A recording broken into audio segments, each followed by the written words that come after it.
శ్రీ గురుభ్యో నమః. 4:23.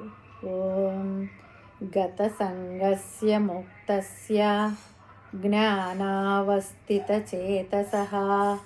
యజ్ఞాయాచరతః కర్మ సమగ్రం ప్రవిలీయతే. ముందుగా పదాల వివరణ తెలుసుకుందాము. గత సంగస్య ఆసక్తి మమకారం లేనివాడికి, ముక్తస్య బంధనాల నుంచి విముక్తుడైన వాడికి, జ్ఞానావస్థిత చేతసః జ్ఞానంలో స్థిరమైన మనస్సు కలవాడికి, యజ్ఞాయ యజ్ఞభావంతో లోకహితార్థంగా, ఆచరతః కర్మ చేసే కార్యాలు, సమగ్రం ప్రవిలీయతే పూర్తిగా లయమైపోతాయి.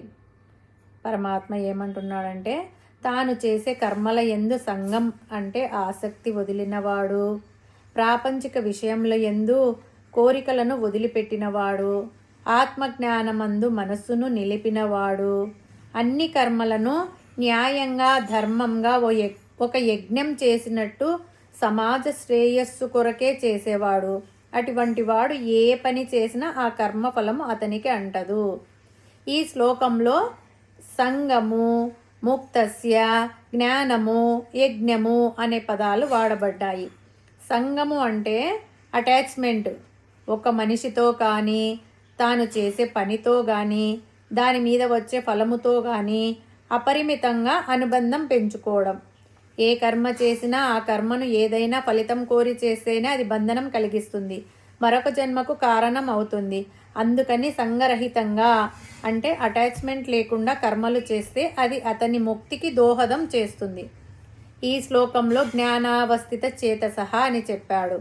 అంటే జ్ఞానమందు మనస్సును నిలిపినవాడు, నిలకడైన మనస్సు కలవాడు, అటువంటి వాడు మాత్రమే సంగం లేకుండా ఉండగలడు. జ్ఞానమందు మనసును నిలిపినవాడు ప్రపంచంలో దొరికే వస్తువుల మీద ఆధారపడడు, వాటి మీద అనవసరమైన ఆసక్తిని, అనుబంధాన్ని పెంచుకోడు. అటువంటి వాడు చేసిన కర్మల యొక్క ఫలములు అతను సంపాదించుకున్న జ్ఞానము అనే అగ్నిలో పడి కాలిపోతాయి. తన మనస్సును జ్ఞానమందు నిలిపినవాడు ఏ కర్మ చేసినా ఒక యజ్ఞం మాదిరి చేస్తాడు. అంటే ఈశ్వరార్పణ బుద్ధితో చేస్తాడు, విష్ణుపరంగా చేస్తాడు. కానీ నేను చేస్తున్నాను అనే అహంకార భావంతో చెయ్యడు.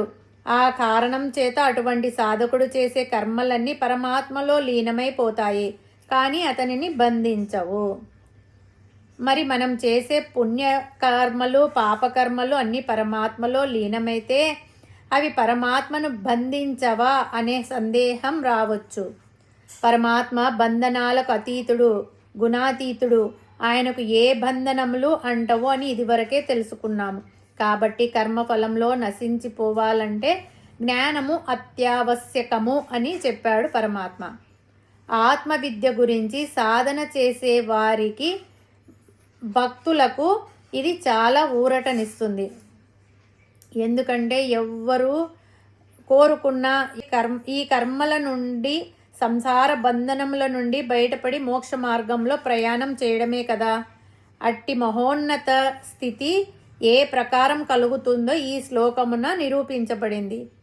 ఆ కర్మ అంటే కర్మ ఏమీ చేయకుండా సోమరిగా కూర్చుని ఉండడం కాదు. ఏ కర్మ చేసినా అది బంధనము కలిగించకుండా ఉండే స్థితి అని ఇక్కడ నేర్పబడినది.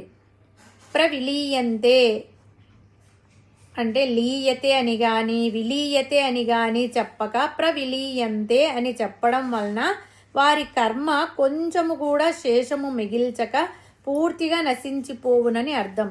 సమగ్రం అని చెప్పడం వలన సంచితాది కర్మ ఏదియూ మిగలక మొత్తం కర్మ అంతయు జ్ఞానకుండంలో ఆహుతి అయిపోవునని భావం. నిస్వార్థమైనటువంటి కర్మాచరణ ఇందులో ప్రధానమైన అంశం. నిరంతరం పరమాత్మను, భగవంతుని ధ్యానిస్తూ ఉండడం అనేది ఇందులో ముఖ్యమైన అంశం. ఈ శ్లోకంలో చెప్పబడిన 4 లక్షణాలు అంటే సంగము అంటే అటాచ్మెంట్ లేకుండా ఉండడము, రాగద్వేషాలను వదిలిపెట్టడము, మనస్సును జ్ఞానంతో కలిపి ఉంచడము, ఏ పని చేసినా భగవంతుని కొరకు, సమాజ శ్రేయస్సు కొరకు, పరహితం కొరకు చేయడము. ఈ 4 లక్షణములు అలవాటు చేసుకుంటే అతడు చేసే కర్మలన్నీ పరమాత్మలో కలిసిపోతాయి. ఇలా చేస్తే వచ్చే స్వల్పకాలిక ఫలము అతని మనస్సు ప్రశాంతంగా ఉంటుంది. దీర్ఘకాలిక ఫలము అయిన ముక్తి మార్గము సులభం అవుతుంది. పైన చెప్పిన యజ్ఞము అను విషయంను గూర్చి పరమాత్మ రాబోవు శ్లోకంలో వివరించబోచున్నారు. హరి ఓం తస్సత్.